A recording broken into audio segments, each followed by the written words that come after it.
미카엘 택시 첫대 구할. 아 좋아. 안녕하세요, 미카엘입니다.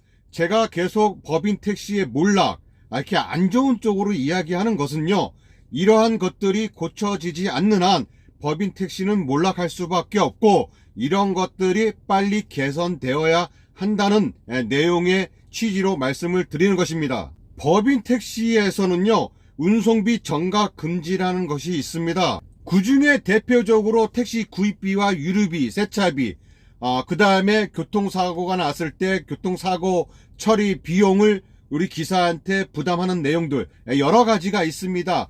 대표적인 게, 그런데 택시 구입비와 유류비가 가장 큽니다. 구입비 같은 경우는 가스 몇 퍼센트를, 몇 리터를 회사에서 부담을 하고 나머지를 기사에게 부담하는 행위, 그런 행위들은 사실 수도권에는 거의 없는데 지방으로 내려갈수록 이러한 곳이 어마어마하게 많습니다. 그럼에도 불구하고 시에서, 각 부처에서, 정부에서 이것을 관리 감독하는 기관이 그것을 관리 감독을 하지 않고 있기 때문에 계속 행해지고 있고요. 더 중요한 것은 노조가 이것을 회사와 노사 협의로 몇 퍼센트는 뭐 회사에서 제공하고 몇 퍼센트는 몇 리터 이상은 또 기사에게 또 부담을 시키는, 노조와 회사가 아예 짜고 치는 고스톱을 치고 있습니다. 그래서 지금 지방으로 갈수록 이런 유류비는 더욱더 문제가 되고 있고요. 가장 중요한 이 택시 또 구입비가 있습니다. 대한민국 수도인 서울, 바로 서울에서도 조차 지켜지고 있지 않는 택시 구입비입니다. 신규 차량을 택시 운수 종사자에게 배차하면서 추가 징수하는 비용을 포함한다. 그러니까 새 차를 뽑았다고 해서 이 세차 비용을 기사에게 부담을 시키는 내용입니다. 서울에 있는 법인 택시 회사, 많은 법인 택시 회사가 차 연령과 함께 새 차냐 흔차냐, 이것에 따라서, 키로수에 따라서, 아니면 차 종류에 따라서 산악금과 기준금이 달라진다는 것입니다. 가장 많이 지금 행해지고 있는 경우가 10만 킬로 이내는 거의 신차로 간주를 하고, 10만 킬로 이내 산악금은 22만원, 20만 킬로 전후로는 20만 6천원, 30만 킬로 이상 노후된 차량 같은 경우는 산악금이 19만 3천원입니다. 이렇게 차이가 납니다. 10만 킬로 이내, 그러니까 거의 신차죠. 이 10만 킬로 이내 차와 30만 킬로 이상 노후된 차의 산악금, 이 기준금의 차이는 2만 7천원가량이 차이가 납니다. 이것을 한 달로 따졌을 때는 7, 80만원 정도가 차이가 나는 거죠. 그나마 좀 또 괜찮다는 회사들이 있습니다. 그래도 요거보다는 괜찮다. 키로수와 상관없이 LF 소나타는 20만 7천원, 소나타 뉴 라이즈 같은 경우는 21만 7천원, 이렇게 만원 정도 차이 나죠. 이거는, 이런 회사들은 그나마 양호한 회사, 좋은 회사라고 합니다. 이게 좋은 회사일까요? 정말로 다 나쁜 회사 중에 좀 덜 나쁜 회사인 거죠. 대한민국 수도 서울에서 어떻게 가장 먼저 전액관리제를 실시한 서울에서 어떻게 이러한 일들이 계속 이루어지고 있는지 의문입니다. 각 시에서도 이런 것조차도 모르고 있었고요. 시 담당 공무원조차도 그런 게 있었습니까? 라고 아예 알지도 못하고 있었습니다. 그렇다면 노조는 뭐 하는 것일까요? 노조 또한 이런 것을 회사와 노사 협의 때 합의를 해줬기 때문에 회사에서 기사들에게 이렇게 이야기를 하는 거 아니겠습니까? 처음에 회사에 가서 이렇게 처음에 입사를 하기 전에 상담을 하면 이렇게 내용을 알려주고 어떤 차를 선택할 것이냐라고 이야기를 합니다. 이러한 행위들은 모두 불법으로 간주가 됩니다. 이것이 법적으로 아무 문제가 없을까? 그래서 노사 협의 때 노조들이 가만히 있고, 그래서 회사와 이렇게 협약을 했을까? 그래서 서울시청 택시 관련 담당 공무원과 통화를 해봤습니다. 볼 수 있을 것 같아요. 같아요. 지금 너무 명백하게 네네. 사정 자체가 다르잖아요. 완전 옛날 거하고 새 거로.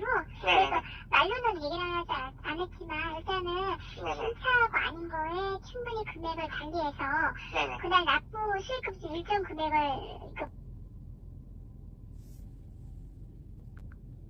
그렇게 볼 수 있을 것 같아요. 지금 너무 공무원하고 이야기했을 때도 명백하게 불법이라고 이야기를 합니다. 그래서 이런 것을 어떻게 1년에 2번을 항상 전수조사를 한다고 합니다. 시에서 전수조사를 하는 것이 아니라 어느 업체에다 맡겨놓고 전수조사를 한다고 하는데 제가 볼 때는 다 한통속인 것 같고요. 그게 정말로 시 공무원들이 단속을 했는데 전수조사를 했는데 이것이 드러나지 않았다? 말이 안 되는 거죠. 다 한통속이기 때문에 이것이 지금까지 걸리지 않고 계속 행해 왔던 거고요. 이러한 회사들을 처벌할 수 있는 방법은 없을까요? 라고 물어봤더니 기사가 직접 신고를 해야 된다고 합니다. 구도로 신고하는 것보다는 정확한 증빙 서류가 있어야 된다고 하는데 급여 명세표라든가 이러한 증빙 서류가 있어야 된답니다. 하지만 우리 전국에 있는 모든 법인 택시 회사 급여 명세표에 산학금이 표기가 되어 있습니까? 산학금이라는 것은 표기가 되어 있지 않습니다. 그냥 기본급 얼마 이렇게 되어 있지 어느 법인 택시 회사가 산학금 얼마 내고 그 다음에 추가금을 얼마 그래서 추가적으로 얼마 냈고 그래서 추가금이 얼마다 이런 것이 명세표에 표기가 되어 있는 회사가 있습니까? 제가 알기로는 그런 회사 없습니다. 그런데 어떻게 그런 증빙 서류를 제출을 합니까? 그렇다면 회사 관계자와 대화를 하면서 그 녹취본을 가지고 신고를 해야 되는데 누가 그걸 또 녹취본을 신고를 하겠습니까? 이것을 신고하고 고소해야 할 사람은 바로 노조가 해야 할 일입니다. 노조가 해야 할 일인데 오히려 노조는 회사와 짜고 이렇게 표를 만들어 놓은 겁니다. 10만 킬로, 20만 킬로, 30만 킬로. LF 소나타는 얼마, 소나타 뉴 라이즈는 또 얼마. 이런 식으로 회사와 노조가 짜고 기사들을 울머먹이고 있는데 시청에서 이것을 관리 감독이 가능할까요? 절대 안 됩니다. 시청에서 정말로 아예 마음을 먹고 기사에게 한 사람 한 사람 다 물어보고 이렇게 할 수밖에 없습니다. 정말로 제대로 된 전수조사를 해야지만 이런 것이 밝혀지는 것입니다. 이렇게 행하고 있는 회사들 전부 처벌이 돼야 됩니다. 그래 놓고서는 법인 택시 기사들이 뭐 산학금이 올라서 이런 게 아니라 택시 요금이 인상이 돼서 그래서 승객이 줄어들고 그래서 부재 해제가 어떻고 저쩌고 결국 남 탓만 하고 자기들은 잘못이 없다는 식으로 그래서 법인 택시들이 떠난 건데 본인들 법인 택시 회사의 문제점 때문에 법인 택시 기사들이 떠난 건데 계속 개인 택시 부재라든가 택시 요금 인상이라든가 이러한 문제 때문에 기사들이 떠나갔다고 남 탓만 하고 있는 것입니다. 대한민국 수도인 서울에서 전액 관리제를 가장 먼저 시행한 서울에서 비록 지금 시행하고 있는 전액 관리제가 산학금에 변형된 것이라고 하지만 그래도 안전한 전액 관리제로 가기 위한 한 단계 첫걸음이라고 생각을 합니다. 그렇다면 기존의 이렇게 문제점들을 먼저 해결을 해야지 그냥 내년 8월 1일부터 전액 관리제를 전국적으로 시행하고 그것을 지키지 않는 회사는 처벌을 한다. 이렇게 말만 하면 정말로 그때 돼서 그것을 지키지 않는 회사들에게 처벌할 수 있겠습니까? 전액 관리제 말고요. 정비 정가 금지라는 법은 아주 오래됐습니다. 그럼에도 불구하고 이것을 관리 감독해야 할 시 공무원들이 택시 관련 공무원들이 이것을 하고 있지 않습니다. 관리 감독을 하고 있지 않습니다. 오히려 기사들이 부당하다고 신고를 해야지만 신고를 해도 안 지켜집니다. 그것을 신고한 기사들, 그런 기사들은 지방으로 갈수록 택시 회사들은 다 단합이 되었습니다. 연합이 되어 있기 때문에 지방으로 갈수록 이 회사에 폐를 끼치고 그만둔 회사는 그 지역에서는 택시를 다른 회사로 옮겨갈 수가 없습니다.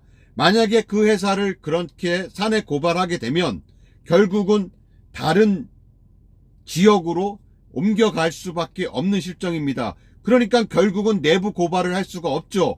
그냥 울며 겨자 먹기로 계속 그렇게 다니고 있는데 어떻게 자기 회사를 고소할 수 있습니까? 노조도 한 통속인데 기사들을, 조합원들을 지켜야 할 노조가 회사와 짜고 이렇게 행하고 있는데, 그렇다면은 이것을 또 지키지 않는 그런 회사와 노조를 관리 감독해야 할 시 공무원들이 이것도 관리 감독을 못하고 있습니다.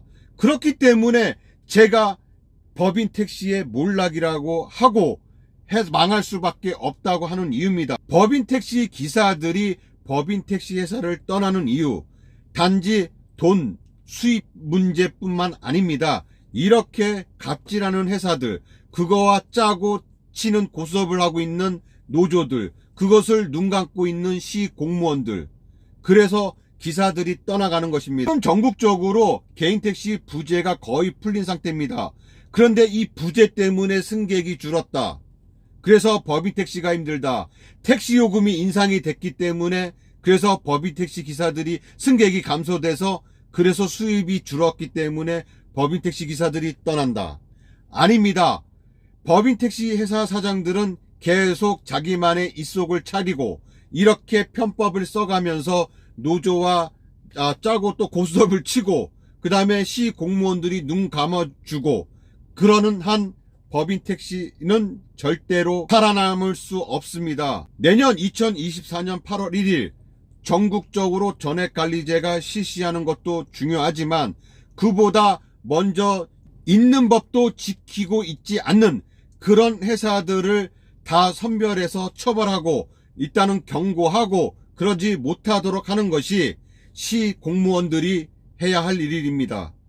이상 미카엘택시 미카엘이었습니다. 감사합니다. 미카엘택시 첫대구알 아주아. 정한아, 이 영상 좀 덕선이네, 태기네, 선우네, 동룡이네 다 갖다 주고 와. 좋은 거 나눠봐야지. 빨리! 우준아, 네가 개가 되라면 내 개가 된다. 이 새끼한테 입만 내가 벌리면 싫다. 거짓말이 자동으로 이우진아, 나와. 개야. 뭐인가? 지금 누가 무슨 일을 내었어? 살랑 살랑. 네 복수 오바나.